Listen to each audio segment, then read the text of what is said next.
المهم انا باش كنعاود لكم الحقيقه. انا كبرت في واحد الدار عاديه بحال جميع الديور ديال الناس الفقراء، فيها صالون، بيت نعاس، طواليت وكوزينه. وسبحان الله العظيم ديما كتلقى الكوزينه بارده والصالون بارد.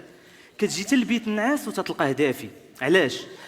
عنده بعد تاريخي، فهمتي؟ تشنت فيه حروب، سقطت فيه أنظمة، تسينات فيه عدة معاهدات سلمية وغير سلمية للنهوض بهذا القطاع.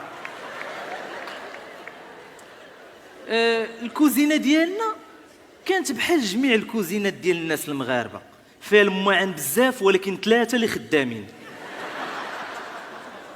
الكوكوط، المقلة والبراد. البراد بحال قلتي مهاجم صريح، مبابي، فهمتي؟ غادي جاي.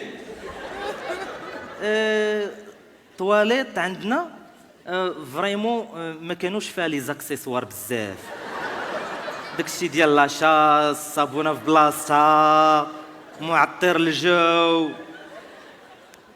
سطالو روبيني وثقبه في الارض.